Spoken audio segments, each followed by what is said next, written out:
Hi, and welcome back. It's Laura at Hyperstamper.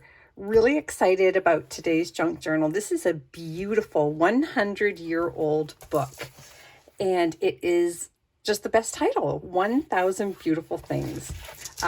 Depending on what you use your junk journals for, I think this is just an absolutely inspiring and wonderful and uplifting cover. It's so beautiful, in fact, that I didn't do anything to the front. I just added some lace to the inside cover. And I have these beautiful vintage beads here that I used as a bangle that you can remove that matches the colors. So it's really stunning. It's this beautiful orange. And I want to take you on a little journey through the inside so you can see this before I put it in my Etsy shop. Now, this is a big one. Again, I've been doing a lot of really big journals lately. So this one is 6.5 by 9.5. That's a really big size journal. Here's the original page with the inscription, Christmas 1926, which means it was probably either published in 25 or earlier. And original first page is here again. I love the original coloring and the first plate. Isn't that fantastic? I love it so much. This is just a really fun journaling card. It is the cover of a French language school book. And then we've got one of these wonderful 1950s vintage baby cards. They're just so pretty with the gold. They're so different than what we have now, and sweet and wonderful.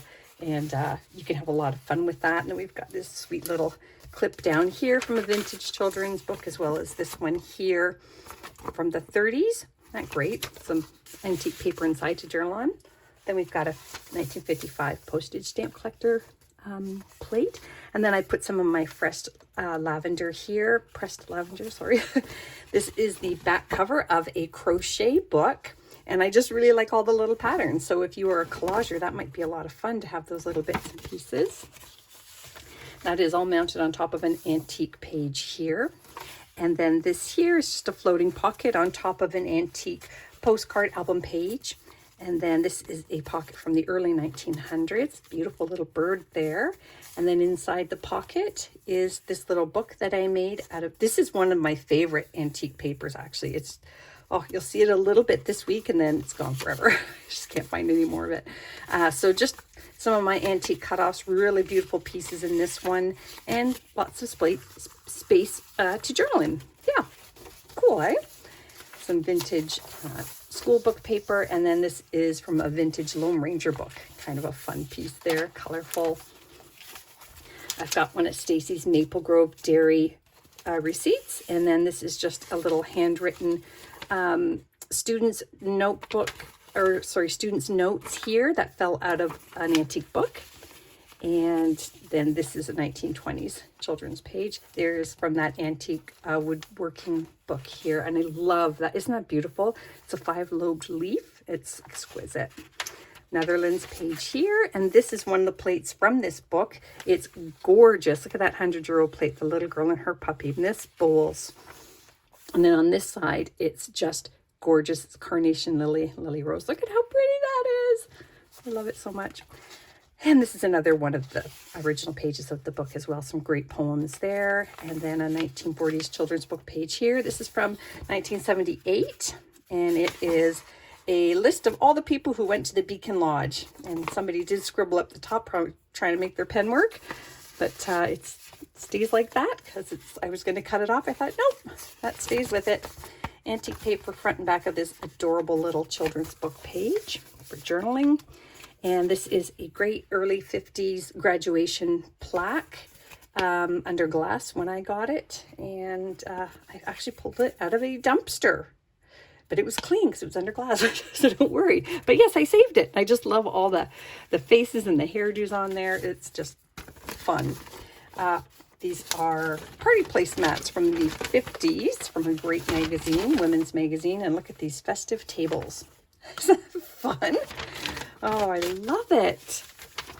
Over here, we have one of these vintage Quizmo, sort of their way of playing bingo. And it was an educational lottery from Springfield, Massachusetts. And then this is a plate from the very early 1900s. And you can journal on the back of that as well. And then this is from the early 1900s.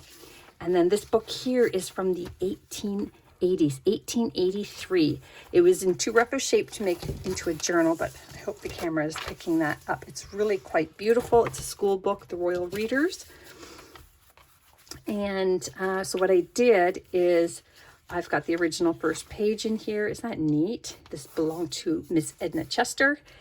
And I added some antique and vintage pages for you to journal in here as well. I just thought it was really cool. Vintage pages here and here. This is from the 1880s as well. And then this is one of my 1920s dress fasteners cards in full there. Really sweet. And this is a vintage playing card as well. It's an educational card for the number 5 balls. Neat. 1940s. Here's one of these wonderful vintage napkins from Pennsylvania. And that is actually from the 1800s, that one. Vintage bird book pages here. This is also from the 1800s. I love this. Look at the paper. It's just, oh, I couldn't have tea-dyed it better. This is a piece that I've just pulled out of my scrap pile, but it's a really cool handwritten piece. This is just another vintage book page, antique paper on the back. And this is cool. This came out of an antique book. And I don't know, 1949 it looks like, when they started taking this out. And yeah, I love it when the library cards are still in the books. That makes me so happy. Here we have a 1968 payday card and then a 1938 flinch card. And this here is really cool as well, also from the 1800s, from that little book I showed you. Is that fun? Neato Pepito. Love it. Love it. And here is from 1920s, Work and Play. Nurses a Heartache. That is from Freckles, I believe. Yep, Freckles. Vintage recipe card, a vintage plane ticket thingy, stubby. And this is a beautiful, beautiful cigarette card.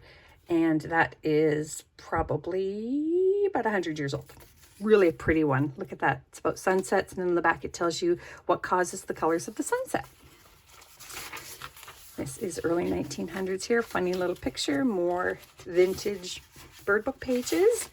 And that is vintage flip chart paper. This is a vintage dictionary page. This is from 1800s as well, with great journaling space on the back. That's framed by the publisher. Antique music sheet. Vintage ledger sheet. And then this is a page out of Beatrix Potter's, I want to say that was from Miss Moppet. And then this here is just a sweet, sweet little children's book page from the 40s. And look at this. This is vintage from the early 70s. The Big Radish. So you get the whole little book here. I just didn't have the heart to take it apart because it was in good condition. I don't rip apart books that are in really good condition. And there is a needlepoint pocket or cross stitch. Sorry, I think it might be cross stitch. And there's a wonderful National Geographic cover from 1933, almost 100 years old. Is that cool? I like that.